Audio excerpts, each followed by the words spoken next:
Mesdames et messieurs, bonjour. J'espère que est-ce que vous m'entendez bien? Voilà, il y a toujours du soleil en ce moment, là où je suis. Voilà, on est un peu gâté par la nature en ce moment, alors qu'à Alger, il a plu. Voilà. Les mystères du changement climatique. Des mystères du changement climatique, j'aimerais vous parler aujourd'hui des mystères de régime algérien, les mystères de la situation politique de notre pays. Vous savez, je vous ai dit toujours qu'il faut lire, et c'est important de lire. Et désolé, maintenant, je ne donne pas des leçons de morale, ou là, les lectrices ou les lecteurs d'Algérie partent, comme c'est important de lire. Ya jma'a, je vous sensibilise l'information, souvent la compréhension des événements complexes de notre pays, qui est très compliqué d'ailleurs, n'est pas uniquement dans les médias, dans les journaux, elle est aussi dans les livres. حكيت لكم من الايامات هادو باللي l'ancien ambassadeur français à Alger, Xavier Driancourt, il a publié un livre très intéressant qui s'appelle L'énigme algérienne. ودرنا عليه واحد deux émissions وقلنا كيفاش وفهمنا باللي هذا l'ambassadeur qui était à Alger entre 2007 2008 2007 jusqu'à 2012, ensuite de 2017 jusqu'à 2020, a raconté les dessous de certains événements. Il a raconté son expérience en Algérie, il a raconté les dessous du sérail algérien, il a raconté comment dirais-je, les coulisses, voilà, de ce qu'il a vécu en Algérie, de ses rencontres avec les dirigeants algériens, des salons auxquels il a participé à Alger. Il a parlé de ses rencontres, il a parlé de tout ce qu'il a vécu. Il a fait, d'ailleurs, le livre s'appelle L'énigme algérienne. L'énigme algérienne parce qu'il traduit la fascination et l'inquiétude que suscite l'Algérie chez les diplomates français notamment et les diplomates occidentaux en général. Elle a plusieurs événements, l'époque de Bouteflika ou du général Toufir, jusqu'au Hirak, jusqu'à l'après du période Hirak, jusqu'à l'arrivée au pouvoir de Abdelmajid Tebboune. Un livre très intéressant. Xavier Driancourt est un diplomate très malin. Il n'est pas le meilleur des diplomates, ni le plus bon, ni tout miel, ni tout sucre. Il ne s'agit pas de dire que ce qu'il dit est vrai à 100%, ou là ce qu'il dit est fiable à 100%. En tout cas, c'est l'un des meilleurs connaisseurs de l'Algérie. Habina ou la Krahna, qu'on soit ses détracteurs, ou là ses partisans, ou là ses amis, ou là ses ennemis, Xavier Driancourt est l'un des meilleurs connaisseurs de l'Algérie. On n'est pas deux fois ambassadeur à Alger. La France ne peut pas nommer deux reprises un ambassadeur à Alger. Le كان شافت باللي Xavier Driancourt ما عندوش l'expérience nécessaire. Voilà. J'essaie de trouver le meilleur plan possible avec le beau soleil. Ah, je pense que là, normalement, c'est bon. Alors, je disais, Xavier encore le livre là, tout un chapitre a été dédié, si vous voulez, aux décideurs algériens. Un chapitre très important a été dédié et se met d'ailleurs les décideurs et le régime, les décideurs et le système. Driancourt il s'est attaqué à la définition de la notion du système. Beaucoup de gens ne connaissent pas malheureusement le système. Et beaucoup de fantasmes ont circulé sur le système algérien. Énormément de fantasmes, énormément de rumeurs. Nous avons au moins pour la première fois un diplomate étranger qui fait l'effort de s'attaquer à cette problématique et de nous expliquer la force de ce système algérien, c'est son opacité, l'opacité du système algérien. Où il explique bien, par exemple, même les dirigeants algériens, ils savent la force de notre système, c'est son opacité. Abdelmalek Sellel, par exemple, l'ancien premier ministre algérien de 2013 à 2017, l'un des piliers du régime de Bouteflika de 2010 jusqu'à 2019, directeur de sa campagne électorale en 2014. Il a été aussi l'un de ses directeurs de sa campagne pour le 5e mandat qui a avorté في février 2019. يستعرف عبد الملك السلال يعني Xavier Driancourt يقول لك بلي عبد الملك السلال قالها لي وقالها له يعني باللي la force de notre système c'est son opacité. C'est vrai que le système algérien il est opaque وعلاش. Dans un pays où tu sais pas qui gouverne, dans un pays où tu sais pas comment la décision elle est prise, dans un pays où tu ne sais pas qui sont les véritables décideurs, qui sont les véritables tenants du pouvoir. C'est un pays où le système ne tombe pas facilement. Oui, vrai, au contraire, le système risque de ne pas tomber ou là il tombera difficilement parce que tu ne sais pas attaquer qui. Mais la bêche, لازم تتضارب. ما باش تسكت تنحي رئيس جمهوريه ولا لازم تنحي ليطا ماجور ولا لازم تنحي لي سيرفيس ولا لازم تنحي الغوفرنمون ولا qu'est-ce qui se cache derrière le gouvernement, quelles sont les officines secrètes du régime هذا, كيفاش تقدر تنحيه, avec quoi il faut le remplacer. C'est ça ce qu'on appelle l'opacité. L'opacité c'est quoi? C'est rendre, ou كما قالها Xavier Driancourt, vraiment là-dessus je suis d'accord avec lui parce que moi j'ai vécu en Algérie, j'ai côtoyé le système, j'ai même pu m'introduire jusqu'au cœur de ce système grâce à des connaissances qui étaient proches de Saïd Bouteflika, grâce à des connaissances qui étaient proches aussi des oligarques algériens, grâce à des connaissances qui était bien introduite au sein du service militaire algérien, là, au sein d'institutions militaires algériennes, j'ai essayé d'expliquer, d'un petit peu, de comprendre un petit peu le fonctionnement du régime algérien. J'ai fait la même expérience que vous avez en cours. L'opacité Théo fait en sorte qu'il soit fort. Et beaucoup d'Algériennes et d'Algériens ont fait cette erreur fondamentale pendant le Hirak. وهنا يتكلم عليها Xavier Driancourt à la fin, dans le même chapitre qui est consacré aux dirigeants et aux décideurs algériens et au système algérien. Il dit que le Hirak n'a pas réussi parce que le régime algérien, nous l'avons trop sous-estimé et qu'il a la capacité à se perpétrer. Quoi qu'il arrive, يعاود يخرج comme un serpent يبدل la peau تاعو. D'abord, l'erreur qui a été commise par les Algériennes et les Algériens depuis le Hirak, c'est qu'ils ne يعرفوش le système. On ne connaît pas le système de notre pays. هذاك l'erreur اللي درناها في 2019 كانوا يقولوا les Algériens سي جماعة بوتفليقة اللي يحكموا بوتفليقة سي ان هانديكابي وخوه يتكلم ما سا بلاص وداير خوه بوتفليقة بوبيا وخوه هو داير كلش وعلي حداد ولي كونيناف وطحكوت والعلمي وهذا هو لو سيستم وهذه هي العصابة وهذه لازم نحاوزوهم اكسيتيرا اكسيتيرا ويعني داروا في بالهم هذا هو لو سيستم الجيريان. Ils ont pensé que le système algérien était tenu uniquement par Saïd Bouteflika, les oligarques et leurs amis au sein des services ou leurs amis au sein de l'armée. Ce qui est vrai, mais pas à 100%. Ce qui est malheureusement partiellement vrai, qui n'est pas totalement vrai. Parce que le système algérien n'a jamais été un seul clan. Le régime algérien est qui m'a dit Xavier Driancourt, et je reprends sa citation, qui vraiment traduit la réalité. Le génie du régime algérien, c'est quoi? C'est travailler sur la différence entre le réel et ce qui n'est pas réel.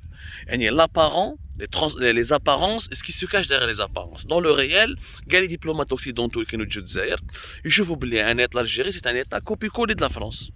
Nous avons tout copié-collé de la France, les mêmes institutions, Parlement, Sénat, Conseil de la Nation, un gouvernement, un président de la République, une constitution, un appareil judiciaire, un conseil constitutionnel, une cour des comptes. C'est une copie-collée, une copie conforme de l'État français.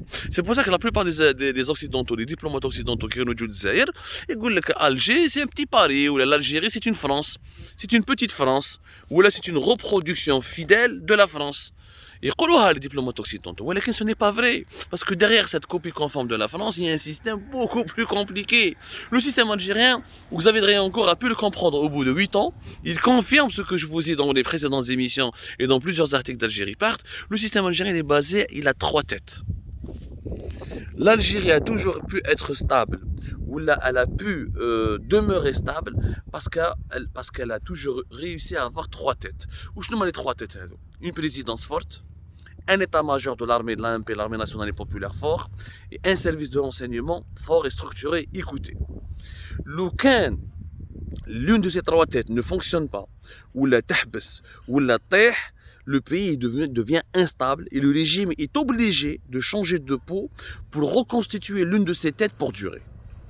En 2019, الجزائريين والجزائريين كي خرجوا في الحراك ما طالبوش برحيل النظام، طالبوا برحيل عصابة بوتفليقة وقالوها في اللافتات وفي الشعارات dans les slogans, dans les marches du Hirak, les grandioses marches du Hirak où 13 millions d'Algériens sont sortis. D'ailleurs le chiffre de 13 millions a été confirmé par les Français.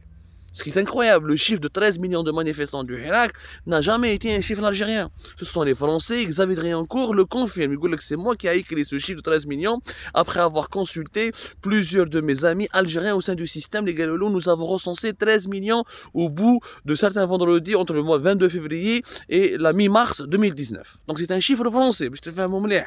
الحقائق لازم نعرفوهم يا جماعه. في 2019 الجزائريات والجزائريين طالبوا برحيل عصابه. Ils ont cru que le système algérien se résumait uniquement à Bouteflika, à Saïd, à leurs amis. Ce qui est totalement faux. Ce qui est archi faux, puisque Gaïd Salah fait partie du système. Et on a assimilé Gaïd Salah à un toutou de Bouteflika, ce qui n'était pas le cas. C'est pour ça que Gaïd Salah a utilisé le Hirak pour renverser les Bouteflika et se maintenir au pouvoir et diriger le pays d'une main de fer jusqu'à sa mort le 23 décembre 2019, en imposant sa feuille de route, en imposant l'intronisation de Abdelmajid Tebboune, qu'il avait lui-même validé. Sinon, c'est Abdelmajid Tebboune, contrairement aux rumeurs qui étaient propagées durant toute l'année 2019, c'est Abdelmajid Tebboune n'avait pas la bénédiction de Bouteflika de Gaïd Salah. Et si Gaïd Salah voulait réellement nommer l'ancien secrétaire général de l'Inde, l'économiste de la culture, j'ai oublié son nom, c'était Pantin, tout ça. Ce ne sont pas des acteurs de l'histoire. Hein. Azdin Mihoubi, si vraiment Gaye Salah voulait nommer Mihoubi, il aurait nommé Mihoubi. Il aurait pu trafiquer les élections. Donc Gaye Salah a survécu au Hirak parce qu'il a utilisé le Hirak pour destituer les Bouteflika. Et le Hirak n'était pas foncièrement contre Gaye Salah au début, du moins jusqu'au mois de avril-mai 2019, il y avait une fusion totale entre l'institution militaire et le Hirak. À partir de juin 2019, où les manifestants du Hirak font c'est un coup d'État. Nous sommes en train de vivre un coup d'État, une tentative de coup d'État.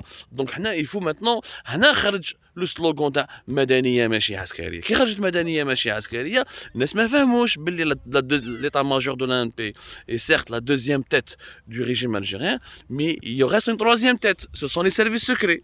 وهذاك الوقت كاع كانوا يقولوا بلي وسيم بوعزة qui est l'un des poulains de Gaye Salah.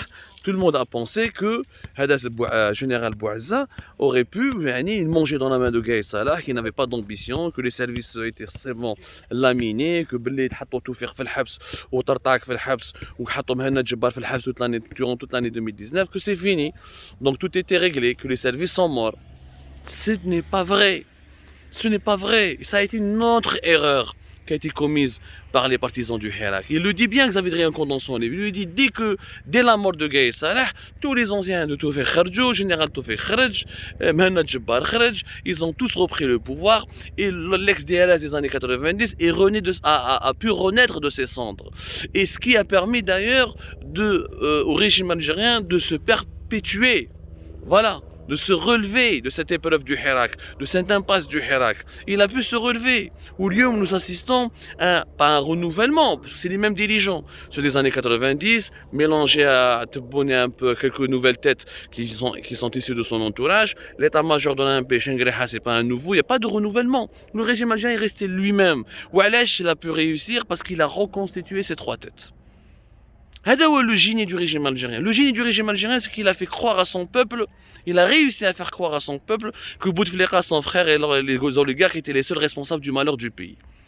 Le peuple s'est acharné uniquement contre Bouteflika, son frère et les oligarques.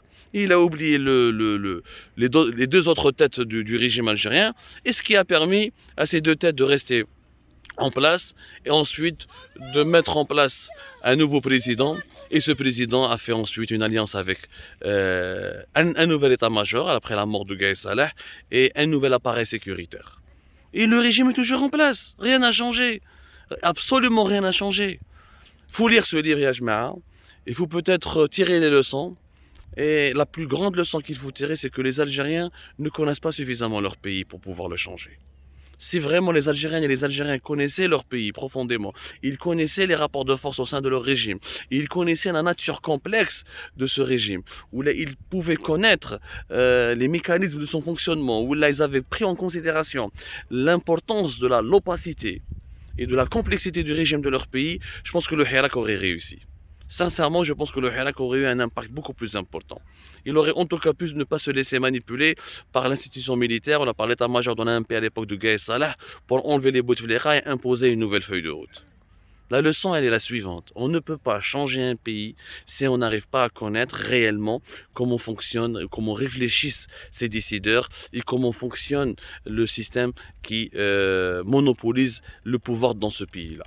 Et malheureusement, les peu de connaisseurs du régime algérien ont été diabolisés, ont été insultés, ont été vilipendés, ont été qualifiés de traîtres, alors qu'ils ne faisaient que leur boulot, à savoir être des robins des bois, pénétrer le régime et le sérail pour lui voler les informations les plus confidentielles afin de les rapporter au peuple, afin d'éclairer le peuple. Les éclaireurs ont été diabolisés, insultés, humiliés. Les populistes ont été adorés, respectés, promus. Et le résultat, il est là. Un statu quo qui dure, un changement démocratique qui tarde à voir le jour. Est-ce que c'est la fin de l'espoir? Non, je ne crois pas. Je refuse d'être pessimiste. Mais pour rester optimiste, il faudra tirer les leçons et apprendre de ses erreurs.